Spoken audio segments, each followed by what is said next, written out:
오늘은 주기도문 6번째 우리 죄를 사하여 주시옵고 라는 말씀의 제목으로 함께 말씀을 나누겠습니다. 오늘도 함께 인사하겠습니다. 좌우 앞뒤 사람 밝게 웃으면서 인사합시다. 예수님을 따라갑시다. 예수님을 따라갑시다. 한 번 더 인사할까요? 하나님 나라를 꿈꿉시다. 하나님 나라를 꿈꿉시다. 우리는 계속해서 예수님께서 가르쳐주신 기도를 나누고 있습니다. 여러분, 질문 하나 드려볼까요? 여러분, 계속 예수님께서 가르쳐주신 기도를 드리고 계십니까? 혹시 주일에만 잠깐 기도했던 건 아니시죠? 예수님께서 가르쳐주신 기도는 머리로 내용을 이해하고 의미를 파악하고 그런 것 너무 중요합니다만, 더 중요한 것은 무엇이냐면 아는 것보다 기도를 하는 것입니다. 매일매일 우리는 이 의미를 다 기억하지 못하더라도 주님께 이 기도를 드리며 나아가는 제자의 삶을 살아가는 저와 여러분 되기를 축복하고 권면합니다. 오늘은 6번째 시간인데요, 우리가 우리에게 죄 지은 사람을 용서해 준 것 같이 우리의 죄를 용서해 주십시오 라는 말씀을 살펴보겠습니다. 지난 시간에 좀 한번 복습을 해보자면, 우리가 3가지의 하나님 아버지에 대한 기도를 드렸습니다. 아버지의 이름을 거룩하게 하시고, 아버지의 나라가 오게 해주시고, 아버지의 뜻이 하늘에서 이루어진 것처럼 이 땅에서도 이루어지게 해주십시오. 아버지에 관한 3가지 간구를 드린 후에 우리는 그 다음에 오늘 우리에게 우리에 관한 3가지 기도를 드립니다. 지난주에 살펴보았던 건 우리에게 일용할 양식을 주십시오. 일용할 양식은 무엇입니까? 정말 우리가 살아가면서 물리적으로 필요하고 실제로 필요한 나의 삶에 먹을 것, 입을 것, 오늘 살아갈 그 그것들을 구하는 기도이죠. 내가 하나님 의존합니다. 주님이 나를 먹여 살리신 분이십니다 라는 기도를 지난주에 살펴보았습니다. 그리고 나서 우리는 매일매일 이렇게 하루하루 먹고 살 만한 것들을 구하는 동시에 이제 우리는 이렇게 기도를 드립니다. 우리가 우리에게 죄 지은 자를 사하여 준 것처럼 우리의 죄를 용서해 주십시오. 이 기도에는 어떤 의미가 있는가? 첫 번째는 매일 하나님 앞에 죄를 고백하는 기도입니다. 앞서 말씀드렸듯이 주님이 가르쳐 주신 기도는 그냥 가끔 주일에 한번 나와서 생각날 때, 기도가 하다가 잘 안 될 때 하는 것이 아니라 매일매일 드리는 기도입니다. 왜요? 앞서서 우리는 매일매일 우리에게 하루 먹고 살 만한 분의 양식을 주십시오, 오늘 하루 살아갈 은혜를 주십시오 라고 기도하기 때문입니다. 매일매일 기도하는 거죠. 그 기도에 덧붙여서 우리의 죄를 용서해 달라고 우리는 기도하는 겁니다. 일용할 양식이 우리의 삶에 필요한 것들, 물리적으로 필요한 것들이라면, 우리가 용서를 구하는 것은 우리 영혼에 꼭 필요한 하나님과의 관계를 올바르게 해주십시오 라는 기도이기도 합니다. 이사야 59장 2절 말씀을 제가 읽어드리겠습니다. 오직 너희 죄악이 너희와 너희의 하나님 사이를 갈라놓았고, 너희의 죄 때문에 주님께서 너희에게서 얼굴을 돌리셔서 너희의 말을 듣지 않으실 뿐이다. 아멘. 성경은 우리가 죄가 있기 때문에 하나님과 우리의 사이가 가로막혀 있다라고 말씀합니다. 그러니까 죄는 하나님과 우리의 관계를 막는 유일한 담이 되는 것입니다. 그래서 주님, 우리의 죄를 용서해 주십시오 라고 하는 그 기도는 우리가 하나님과의 그 막혀져 있는 담을 치워달라는 기도이기도 합니다. 그래서 우리의 영혼이 하나님과 늘 올바른 친밀한 관계를 맺기를 원하는 기도를 드리는 것이죠. 그런데 오늘 주님께서 가르쳐 주신 기도에서 아주 특이한 것이 하나 있습니다. 바로 무엇이냐면 이 죄라는 단어인데요, 한번 보여주시겠어요? 여기서 말하는 죄는 오페일레마타라는 단어를 씁니다. 오페일레마타. 보통 우리 죄라는 단어는 다른 데서 하마르타라는 단어를 씁니다. 하마르타가 죄라는 뜻인데요, 그것은 관역을 비껴나가는 것을 의미합니다. 하나님이 말씀하신 정확한 관역에 꽂히는 게 바른 것인데 비껴나가는 게 죄입니다. 그게 하마르타인데요, 보통 일반적으로 그렇게 쓰는데 오늘 예수님께서는 우리의 죄를 사여 주시고 할 때 그 죄를 오페일레마타라는 단어를 써요. 이 단어가 뭐냐면 빚입니다. 빚. 채무 관계를 의미해요. 쉽게 말하면 우리가 빚진 겁니다.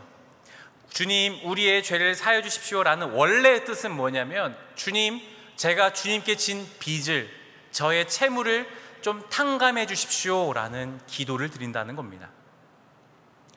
이게 무슨 말인가? 우리가 생각할 때 죄라는 건요, 너무 추상적이고 모호하게 생각합니다.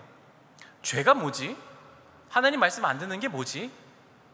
그런데 오늘 예수님께서 가르치신 죄라는 건 매우 매우 구체적이고 실제적인 그 빚, 채무를 지는 것을 의미해요.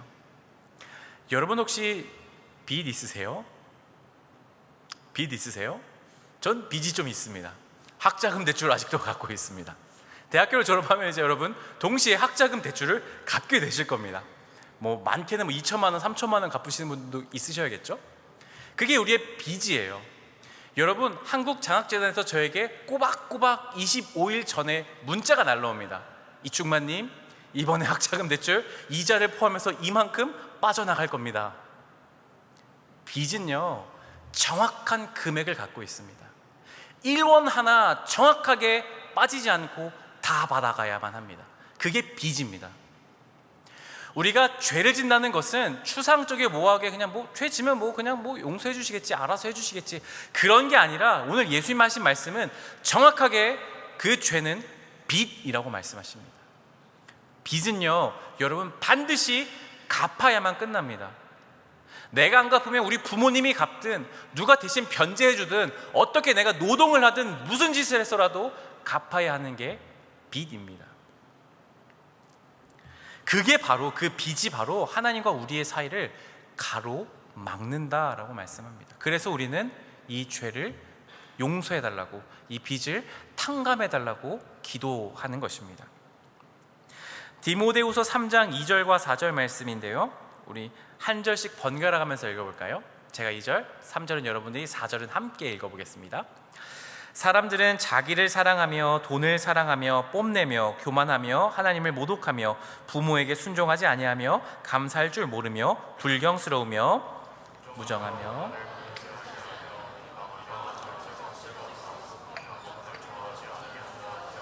함께 읽겠습니다. 배신하며 무모하며 자만하며 하나님보다 쾌락을 더 사랑하며. 잠깐 보여주세요. 여러분, 죄라는 건요 매우 구체적입니다. 성경에서는요 너무 자주 죄가 무엇인지 설명하고 있어요. 그 중에 대표적인 게 디모데후서 3장에 나옵니다. 근데 그 대표적인 죄가 뭔지 아세요? 자기를 사랑하는 겁니다. 나만 사랑하는 거. 제가 여러 번 말씀드렸죠? 자기 중심적인 거예요. 돈을 사랑하는 게 죄입니다, 여러분. 내 마음대로 내 거 뽐내는 거, 교만하는 거, 하나님의 이름을 모독하는 거 죄입니다. 부모님 말씀 안 듣는 거 심각한 죄입니다. 내게 있는 거 감사할 줄 모르고 불평하는 거 죄입니다. 불경스러운 거, 정의 없이 살아가는 거, 원한을 갖고 풀지 않고 용서하지 않는 거, 비방하고 남들 뒷담화하는 거 죄입니다. 절제하지 않고 마음껏 그냥 내 쇼핑 마음대로 하는 거 죄입니다. 난폭하게 그런 거 죄입니다. 배신하는 거 다 죄예요. 성경에서는 수많은 구체적인 행동들을 우리에게 죄라고 가르칩니다. 죄는요 이렇게 세부적인 것이고요, 우리의 실제적인 행동을 의미합니다. 그런데 문제는 뭐냐면 우리가 살아가면서 이런 죄를 너무나 자주 쉽게 잊는다는 거예요. 그리고 죄라는 개념 자체를 너무 고리타분한 개념이라고 생각해요. 죄가 어딨어? 내가 좋으면 그만이지. 야, 그거는 너네 교회에서나 얘기하는 거지 죄가 어딨어? 내가 왜 죄인인데? 나 잘 살았어. 아, 누가 이렇게 안 사는 사람이 누가 있어? 다 그렇게 사는데 그럼 다 죽어야 되게? 예, 다 죽어야 됩니다. 하나님은 죄를 심판하시죠. 이 시대는요 죄를 죄라고 하지 않아요. 죄라는 것을 내 취향이라고 바꾸어서 말해요. 문화라고 말해요. 그럴 수 있다라고 말해요. 그래도 괜찮다고 해요. 죄를 그냥 적당하게 해도 괜찮아, 누구나 다 그렇게 살아 라고 말합니다. 그러나 주님의 제자로 살아간 사람들은 그것이 죄인 줄을 알고 하나님이 그것을 기뻐하지 않으시며 그의 대가는 심각하다는 것을 알기 때문에 주님, 우리의 죄를 용서해 주십시오 라고 늘 매일매일 기도해야 한다는 것입니다. 죄는 쌓이면 쌓일수록 그 채무가 쌓이듯이 빚이 탕감되지 않듯이 계속 그 이자가 불어나듯이 죄는 우리가 하나님과의 관계를 틀어막게 됩니다. 여러분, 혹시 여러분 중에 오늘 기도하는 중에 죄가 생각난다면 여러분 회개하며 기도하십시오. 주님, 저의 죄를 용서해 주십시오 라고 구체적으로 기도하세요. 그래야만 하나님과의 관계가 올바르게 회복될 수 있습니다. 그리하여서 우리는 이 죄를 용서받음으로써, 이 기도를 드리면서 죄를 용서받음으로써 하나님과 올바른 관계를 맺고, 앞서 기도했듯이 하나님의 나라가 내 안에 온전히 계속해서 이루어지는 삶을 살아갈 수 있게 되는 것입니다. 두 번째는 무엇이냐면 매일 용서하는 삶을 살아가겠다는 다짐입니다. 사실 저는 이 성경을 늘 읽을 때마다, 이 예수님이 가르치신 기도를 드릴 때마다 조금 탁 하고 걸리는 구절이 바로 여기였어요. 주님, 우리의 빚을 탕감해 주십시오 라고 기도하라고 하는데 그 앞에 전제 조건이 하나 있습니다. 그게 뭐냐면 우리가 우리에게 죄 지은 사람을 용서해 준 것 같이 저를 용서해 주십시오 라고 기도를 가르치십니다.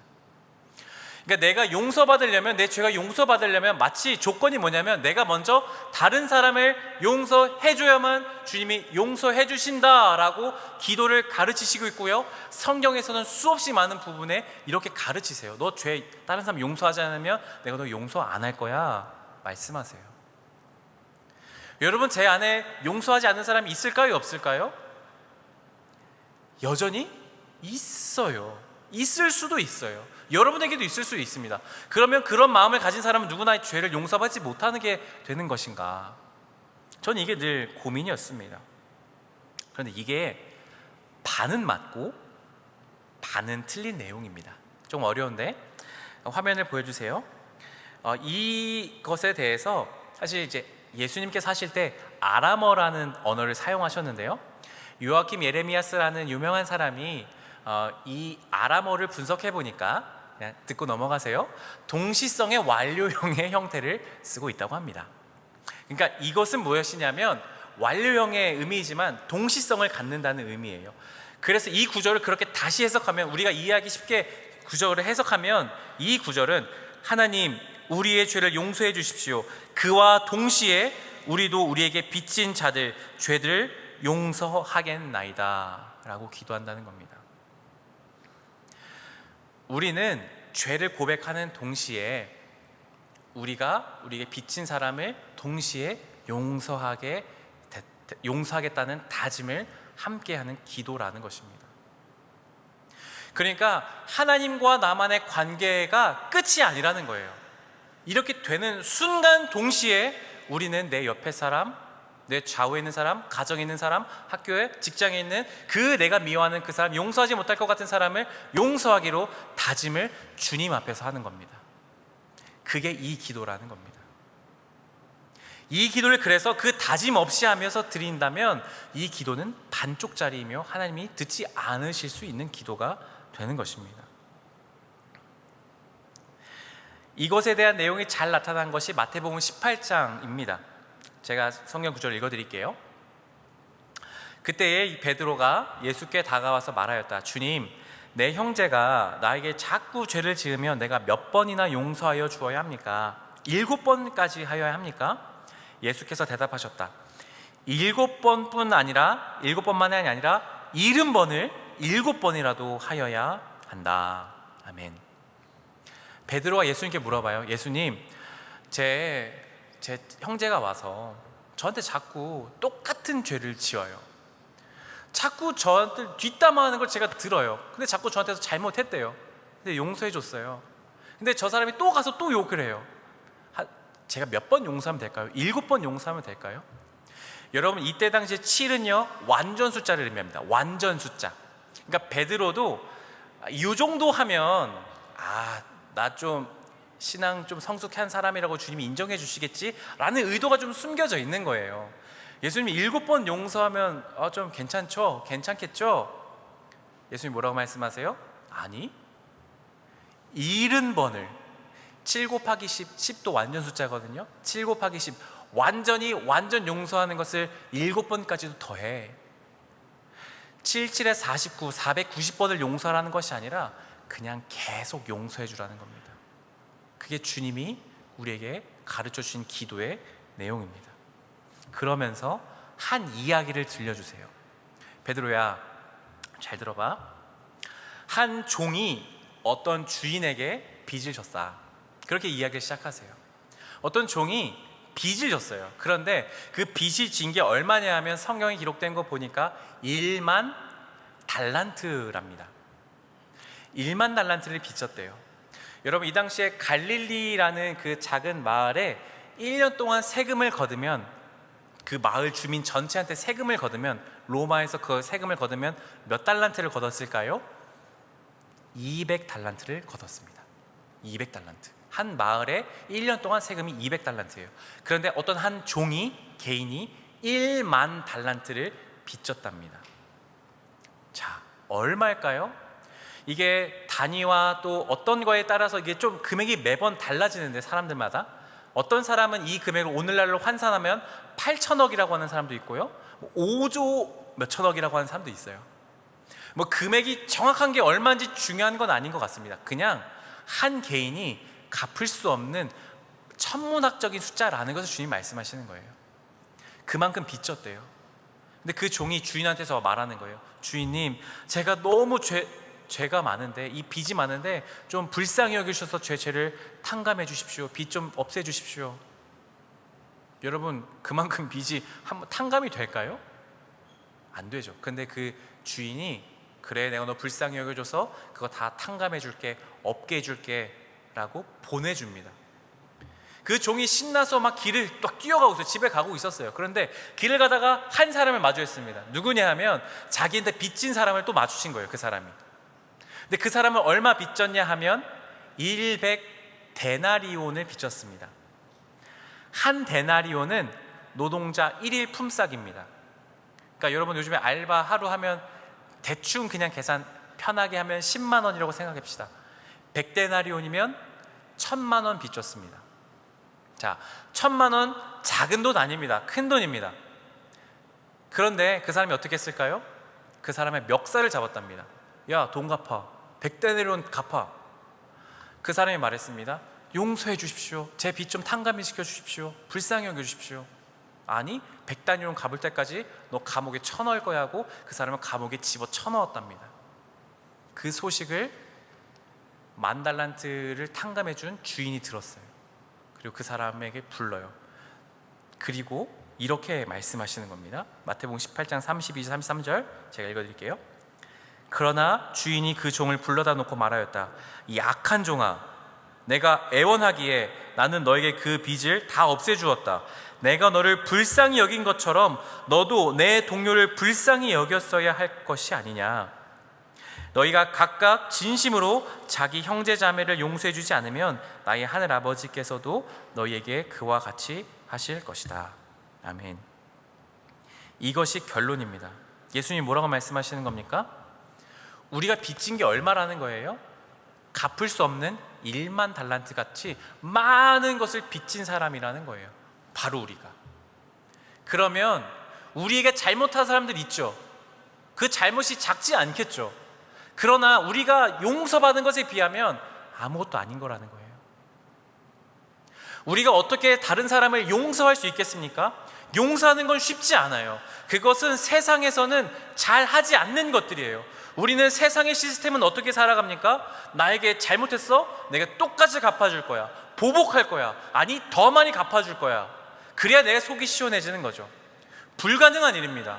그런데 어떻게 용서가 가능하겠습니까? 주님은 이렇게 말씀하세요. 네가 얼만큼의 용서받은 사람인지를 알게 되면 너도 용서할 수 있다라고 말씀하세요. 여러분, 우리가 어디서 구원받은 사람인지, 어디서 건진받은 사람인지를 기억해야 돼요. 우리가 너무나 멀쩡하게 여기 있지만 여러분, 우리가 어떤 죄를 짓고 살아가는 사람들입니까? 우리 속에 얼마나 음란한 것이 있습니까? 우리 안에 얼마나 거짓된 모습들이 있습니까? 우리가 얼마나 늘 죄를 짓고 얼마나 하나님의 보기에 가시적인 삶을 살아갑니까? 하나님은 그거 하나 다 까먹지 않고 채무로 갖고 계세요. 알고 계세요. 그런데 그거 다 용서해 주신 게 우리 주님 아니십니까? 저도 마찬가지입니다. 멋지게 양복 입고 이렇게 목사로 살아가지만 제가 얼마나 많은 죄를 짓고 있는지 주님은 아세요. 제가 어디서 구원받는지를 기억하는 사람이 바로 예수님 제자예요. 아, 그렇구나. 내가 그런 사람이구나. 그런 의식이 있는 사람은요, 나에게 해를 끼친 사람, 당장은 아니더라도 내가 기도하면서 그 사람 용서할 수 있어요. 내가 주님께 얼마나 많이 용서받았는데. 염치가 있지. 주님이 그걸 말씀하시는 거예요. 마음으로부터 네가 용서받는 걸 기억하면 형제, 자매를 용서해 주거라. 주님은 말씀하세요. 주님은 왜 이런 용서의 삶을 살아가라고 말씀하실까요? 용서를 통해서 하나님 나라가 이루어지기 때문입니다. 용서는 하나님 나라에 있는 거예요. 세상에는 용서가 제대로 이루어지지 않아요. 용서라는 건 하나님 나라의 원리입니다. 이 세상은 복수와 대갚음의 나라 시스템입니다. 손해보지 않는 나라입니다. 인과 응보와 원인과 결과의 시스템이 작동하는 속에서 우리는 살아갑니다. 거기서 우리가 기꺼이 용서하고 탕감해주는 삶을 주님처럼 우리가 기꺼이 살아갈 때 거기에 하나님 나라가 임하는 것이죠. 말씀을 준비하면서 제가 어떤 생각이 들었는 줄 아세요? 여러분, 만약에 미국과 이란이 서로 용서한다면 어떤 일이 일어날까요? 이스라엘과 팔레스타인이 공격을 멈추고 서로 죄를 고백하고 용서하면 어떤 일이 일어날까요? 청년층과 기득권층이 서로 자기의 죄를 고백하고 용서하면 어떤 일이 일어날까요? 남과 여가 서로 잘못했다고 용서를 구하면 우리나라는 어떤 일이 일어날까요? 좌와 우 정치인들이 서로 잘못했다고 이야기하면 어떤 일이 일어날까요? 선생님이 학생에게, 학생이 선생님에게 먼저 잘못했다고 말하면 어떤 일이 일어날까요? 하나님 나라가 이루어지는 거죠. 그러나 그런 게 상상이 안 되지 않습니까? 세상의 원리가 다스리고 있기 때문입니다. 그러나 우리는 그런 세상 속에 용서를 실천해서 하나님 나라가 무엇인지를 보여주고 기도하는 것입니다. 우리가 우리의 죄를 용서해 준 것, 우리가 우리에게 잘못한 사람을 용서해 준 것 같이 우리의 죄를 용서해 주십시오. 그런 하나님의 나라가 오게 해 주십시오. 내가 먼저 용서하겠습니다. 용서가 가득한 이 세상 되게 해 주십시오 라고 기도하는 것입니다. 잠깐 반주 좀 해주세요. 전남 여수에 가면 여러분 애향원이라는 곳이 있습니다. 한 번쯤은 들어보셨을 텐데요. 그곳에 가면 참 유명한 손양원 목사님이란 분이 계세요. 거기에 가면 유품이 전시되어 있습니다. 아주 멋지신 분이죠. 목사님이신데 여기에 가면 어떤 유품이 하나 있냐면 헌금 봉투가 하나 있습니다. 어떤 봉투냐 하면 감사헌금, 그때 당시에 돈 1만 원, 자기의 전 재산을 감사하는 제목으로 담아드린 봉투가 전시되어 있어요. 이게 언제 드린 헌금 봉투냐 하면 1948년 여순 사건이 일어났습니다. 여수 순천에서. 그래서 억울하게 목사님의 두 아들이 동산당원이었던 안재선이라는 사람에게 동신 두 아들이 붙잡혀서 억울하게 총살당해 죽어요. 자기의 귀한 아들이 총 맞아 죽은 겁니다. 하루아침에. 그런데 그 장례 예배를 드릴 때 목사님이 1만 원 자기의 전 재산 들여서 감사 헌금을 드리셨어요. 그리고 그 예배에서 장례 예배를 드리면서 감사의 기도를 10가지를 드리셨습니다. 거기 중에 몇 개를 읽어드릴게요. 첫째, 나 같은 죄인의 혈통에서 순교할 자식이 나게 하셨으니 하나님께 감사합니다. 3남 3녀 중에서도 가장 아름다운 두 아들 장남 차남을 바치게 된 나의 축복을 감사합니다. 나의 사랑하는 두 아들을 총살한 원수를 회개시켜 내 아들 삼고자 하는 사랑하는 마음을 주신 하나님께 감사드립니다. 내 두 아들 순교의 열매로 말미암아 무수한 천국의 아들들이 생길 것이 믿어지니 우리 하나님 아버지께 감사드립니다. 여러분, 손양원 목사님은 자기 아들을 죽이는 안재선을 찾아가서요 용서해 주셨어요. 그리고 어떻게 했는 줄 아세요? 자기 양아들 삼았으니 너 내 아들 해라. 그리고 그 안재선이라는 사람이 깊은 감명을 받아서 나중에 목회자의 삶을 살았습니다. 여러분, 용서하면 어떤 일이 일어납니까? 목사님 기도하셨듯이 순교의 열매로 말미암아 무수한 천국의 아들들이 생겨나는 거예요. 용서한다는 것은 이런 겁니다. 여러분, 우리가 믿고 있는 그리스도교의 신앙은요 이런 분들이 있으셨어요.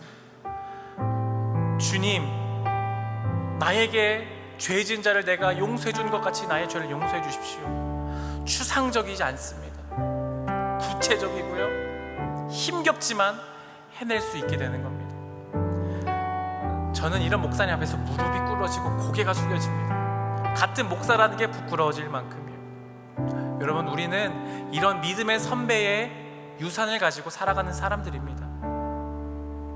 우리가 이 기도를 드린다는 건 어떻게 살아가겠다는 것을 다짐하는 것입니까? 고민하십시오. 그리고 여러분의 삶에서 가장 실제적인 나의 그 피부에 와닿는 그 사람을 용서하는 삶을 살기를 함께 다짐하며 고백하는 이 시간이 되면 좋겠습니다. 함께 우리 찬양하며 주님께 기도하며 나가면 좋겠습니다.